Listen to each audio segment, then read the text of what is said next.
Então é isso, quando vocês forem definir, tenta trazer mais para o lado da imunologia, as informações. Comentar sobre antígeno, né? Células apresentadoras de antígeno, essas nomenclaturas, tá? Então a resposta imune adaptativa, ela é aquela resposta efetora, efetiva, que vai ser necessária durante o processo inflamatório, tá? Muitas vezes, a maioria das vezes vai ser necessária. Ela é dividida em resposta imune humoral, onde a gente tem a produção dos anticorpos. Quem vai participar dessa resposta imune?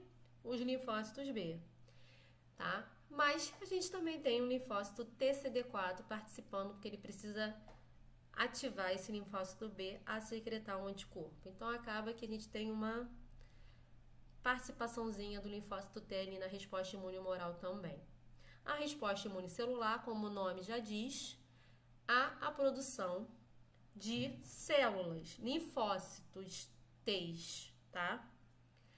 E a imunidade celular, a gente vai ter uma grande efetividade, porque a gente vai ter ali o recrutamento de macrófagos, a célula apresentadora de antígeno vai vir ali com antígeno para apresentar para o linfócito T, vai ter um reconhecimento, então vai ter uma grande efetividade. E como eu falei para vocês, acaba que a gente vai ter uma participaçãozinha na resposta imunohumoral de um linfócito T, que é o linfócito TCD4, que ele vai precisar reconhecer o antígeno no linfócito B para dizer assim, ok, pode secretar seus anticorpos, tá?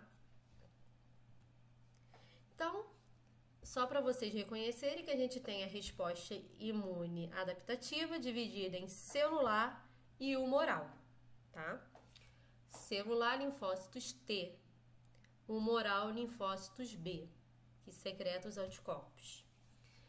Resposta imunicelular, a gente vai ter a participação dos linfócitos T, diversos mecanismos efetores com a presença de citocinas e das células apresentadoras de antígeno, tá? Ah, professora, por que tem essa divisão de humoral para celular?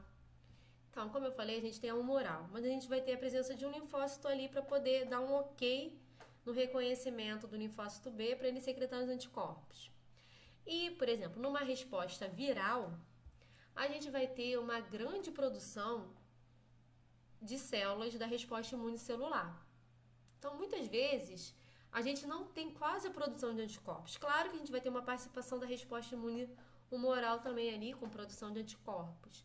Mas a maior parte da resposta imune, numa infecção viral, é a resposta imune por linfócitos T, tá? E por isso a gente associa até, né, a influenza, ao Covid. Por que a gente não apresentou tanto um anticorpo duradouro, a produção de muitos anticorpos? Porque não é o intuito da resposta imune a vírus.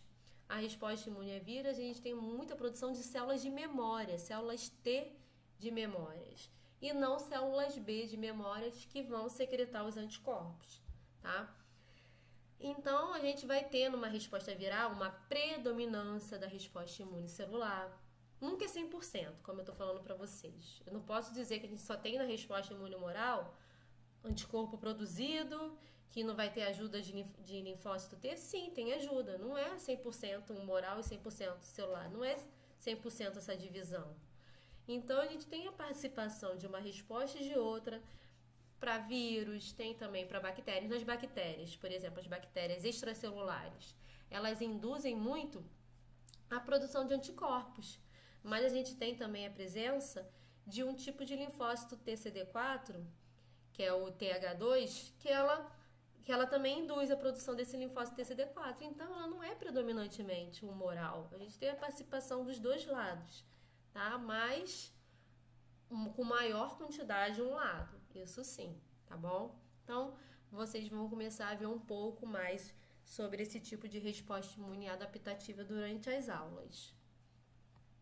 Para isso, para que eu tenha uma resposta imune adaptativa, eu preciso ter o linfócito B, linfócito T maturado. Eles precisam estar maduros. Eles precisam passar por um processo de amadurecimento para eles poderem ser efetivos e não reconhecerem antígenos próprios. tá? Se eles reconhecem antígenos próprios, a gente tem a autoimunidade, as doenças autoimunes. Então, não queremos que eles reconheçam antígenos próprios. Esse processo de maturação, né? Os linfócitos, eles sofrem o processo de maturação no timo. Eles foram gerados na medula óssea, mas eles vão ser amadurecidos no timo.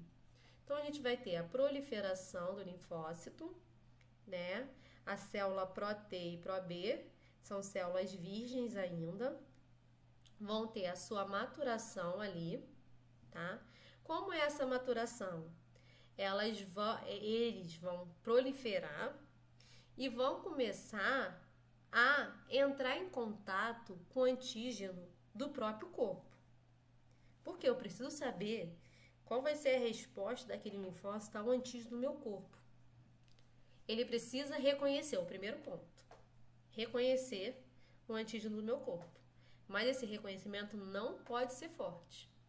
Tem que ser um reconhecimento, mas um fraco reconhecimento, para ele passar no teste de amadurecimento.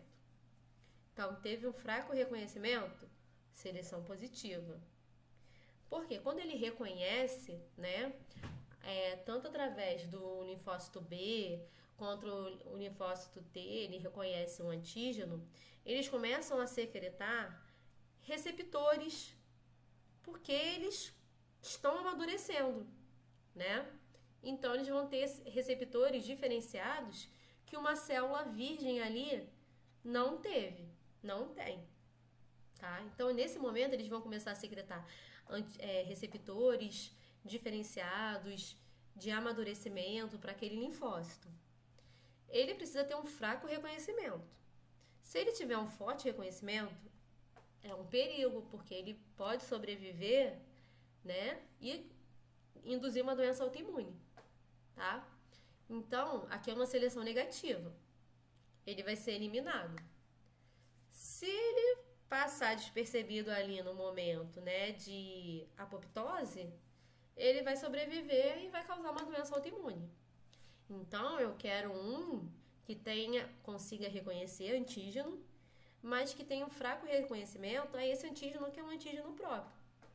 Então, ele passa por uma seleção para antígeno próprio, tá? Ah, professora, por que para antígeno próprio? Porque você já faz as duas ligações. O reconhecimento, que ele precisa ter o reconhecimento antígeno para ele se amadurecer. E se ele não consegue reconhecer fortemente o próprio antígeno do corpo. Porque senão ele vai induzir uma doença autoimune. Então, você já tira as duas respostas nesse amadurecimento. Tá? Então, se ele tem uma seleção negativa, ele vai ser deletado. Tá? Seleção positiva, ele vai conseguir se amadurecer, expandir e se diferenciar. Tá? Então, ele passou pela seleção positiva. Ele vai começar, né, a secretar a maioria dos seus receptores amadurecidos nos órgãos linfóides periféricos, nos linfonodos, nos gânglios, porque é ali que ele vai encontrar um antígeno estranho. Então, ele só consegue expressar os seus receptores para aqueles antígenos, né, naquele momento de ligação, quando ele encontra o antígeno. Aqui no momento da seleção positiva, ele já começou a apresentar alguns desses receptores. Já tem ali os para amadurecimento, mas ele só vai poder expressar verdadeiramente os seus receptores quando ele encontrar um antígeno. Porque ele vai ter uma primeira ligação, que é um primeiro sinal, um segundo sinal, que a gente vai ver mais à frente, tá? Então, ele só consegue ter essa sinalização de encontro com o antígeno, expressão correta dos seus receptores ali, naquele momento que ele encontrar um antígeno, tá? Nos órgãos linfóides, que são os órgãos que estão espalhados no nosso corpo, contendo, né, esses linfócitos amadurecidos, pronto para encontrar um antígeno. Quando ele encontra um antígeno estranho, Aí eles vão começar a fazer o quê? Expressar encontrou um antígeno. Vai ter o processo de secreção de citocinas para eles se diferenciarem e expandirem, tá? Porque quando ele encontra esse antígeno, vai sofrer uma recombinação genética para eles produzirem linfócitos para aquele antígeno, tá? Da mesma forma que tem, né, a secreção de anticorpos para aquele antígeno, também há produção de células de memória para aquele antígeno específico.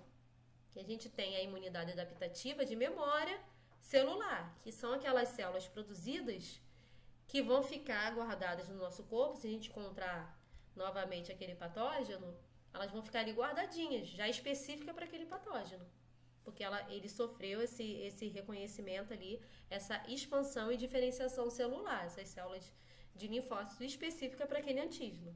Então, só nesse encontro que ele vai conseguir expressar os receptores diretamente para aquele antígeno, tá? Então, no processo de maturação, ele já vai ter uma recombinação ali com a expressão de genes para receptores de antígenos que vão diferenciar aquela célula madura daquela célula virgem inicial. Tá? Alguns receptores, o receptor TCR, né? Não tem na célula virgem inicial.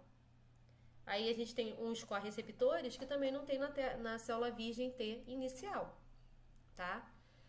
E quando ele ligar ao antígeno, aí vai ter mesmo a especificidade de mais receptores ainda para aquele antígeno.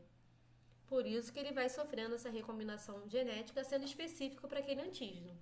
Quando a gente fala de especificidade para aquele antígeno, a gente quer dizer a mudança mesmo genética nos receptores. Porque é no receptor que vai ter o encontro do antígeno. No receptor de linfócito T, de linfócito B. Então, é ali que tem que ter a recombinação genética mesmo. Tá? Então, ali a gente tem, né? Os receptores são produzidos nas células a partir da recombinação somática de segmentos gênicos, tá? A gente tem ali nos linfócitos também a recombinação do DNA, que ocorre nas cadeias pesadas e leves. Lembra da cadeia pesada e leve dos linfócitos dos anticorpos, que estão ali na superfície do linfócito B? Nos receptores também TCR, a gente tem essa variabilidade da cadeia pesada e cadeia leve, nesses receptores também TCRs.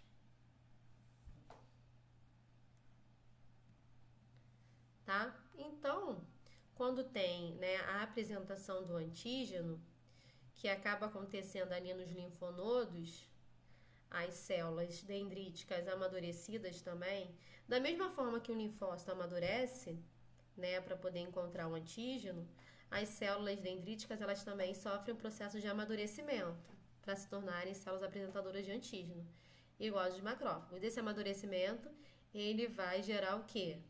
Né, uma recombinação genética nos seus receptores para aquele antígeno, tá? Então, quando ela apresenta aquele antígeno, ela sofreu uma recombinação genética naquele MHC que ela está como receptor contendo um antígeno. Então, é MHC 2 próprio para aquele antígeno, MHC 1 próprio para aquele antígeno. São dois tipos de MHCs que vocês vão ver por que são diferentes. Então, aqui, essa apresentação de antígeno vai acontecer aonde? Nos órgãos secundários, tá? Eles já vieram amadurecidos do timo.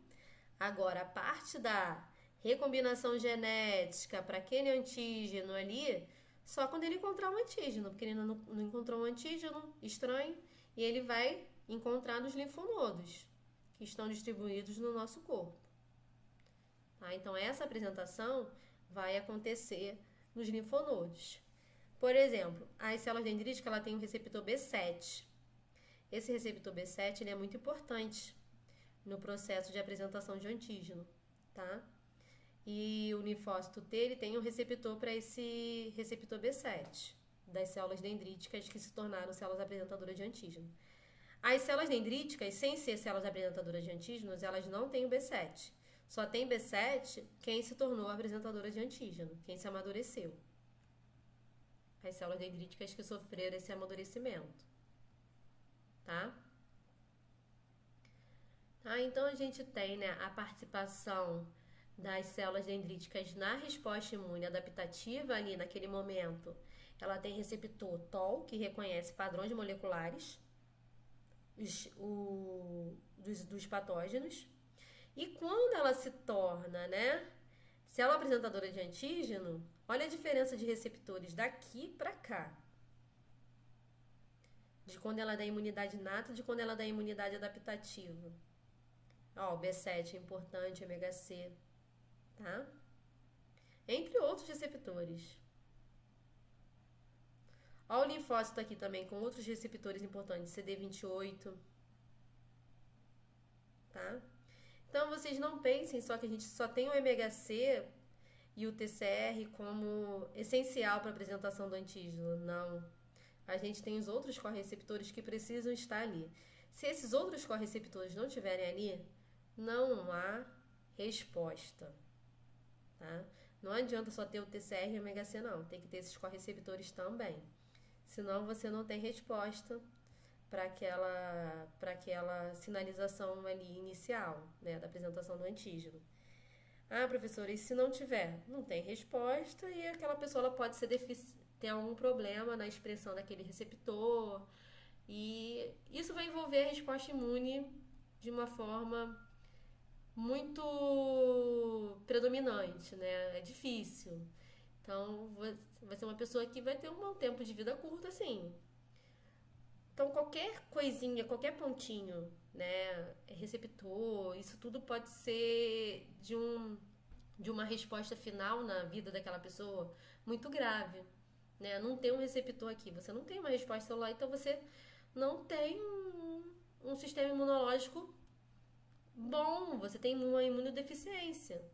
Então, você pode... Como você vai estimular... Você pode utilizar, né, se for o caso, né, de estímulo para ele estar expressando, você pode utilizar medicações que estimulam as células apresentadoras de antígeno a secretar esses anticorpos. Aí sim, mas se for uma deficiência genética que ele não consegue receptores, desculpa. Se for uma deficiência genética que a célula não consegue expressar esse receptor, aí tempo de vida não tem como. Você não pode utilizar medicação para modificar a genética. É difícil, né? Difícil. Então cada receptor é importante na vida daquelas células, tá?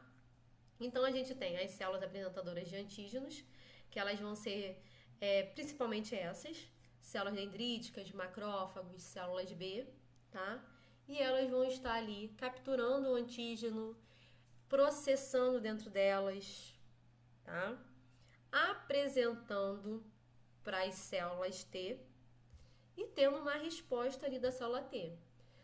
Ali, quando há o encontro, já tem secreção de citocinas, expansão clonal das células T, recrutamento de mais macrófagos, diferenciação das células T. Então, uma resposta bem complexa, bem totalizada. Tá? Aqui são os mecanismos de apresentação daquele antígeno. Então, linfócito T é dividido em TCD8 e TCD4. O CD4 ainda se divide em TH1 e TH2, tá? Isso vocês vão vendo devagarzinho, provavelmente a professora Ellen vai estar começando a falar com vocês na semana que vem sobre isso. Os linfócitos TCD8, eles reconhecem MHC de classe 1. Linfócito TCD4, quer seja TH2 ou TH1, reconhece MHC de classe 2. Então, a célula apresentadora de antígeno, macrófago, célula dendrítica, elas podem apresentar MHC1 ou MHC2, tá? Depende do tipo bacteriano, ou depende se é bactéria, se é vírus, tá? O MHC de classe 1, o TCD8, ele reconhece MHC de classe 1. Quem é fagocitado por esse macrófago que vai expressar MHC de classe 1? Vírus. As bactérias celulares ou bactérias intracelulares, elas são fagocitadas por macrófagos e células dendríticas que vão apresentar MHC de classe 2, tá? Então, vírus está ligado a MHC de classe 1 e vai ser reconhecido por linfócito TCD8. Bactérias extracelulares, bactérias intracelulares, MHC de classe 2, sendo reconhecido por linfócito TCD4. Bactérias intracelulares, TCD4, TH1. Bactérias extracelulares, TCD4, TH2. Mas vocês vão vendo aos pouquinhos, tá? Então, olha como ocorre, né? Quando há fagocitose, há o processamento interno ali. No momento que já há fagocitose, já está sendo produzido MHC também, tá? Para que o antígeno ele seja correto, tenha a ligação correta com o seu MHC. Por isso essa recombinação genética no MHC também, para aquele antígeno. Aí já é processado, é exocitado ali para a superfície celular. Tá? Aqui eu mostrei para vocês do MHC1 e MHC2. Tá? O MHC1, ele precisa, né, ser processado totalmente dentro de vesículas. O MHC de classe 2, ele não precisa ser processado totalmente dentro de vesículas, tá? Porque ali a gente tem, no 1, vírus, no 2, bactérias. Então, a bactéria ela não precisa estar totalmente dentro de vesículas. Mas o vírus, sim, que ele é intracelular, tá?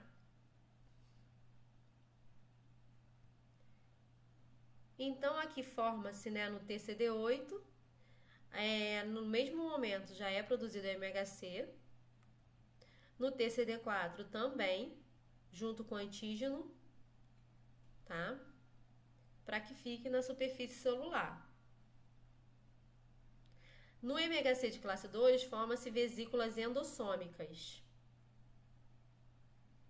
que é a formação da vesícula, que sofreu endocitose ali com antígeno, com o lisossomo, tá?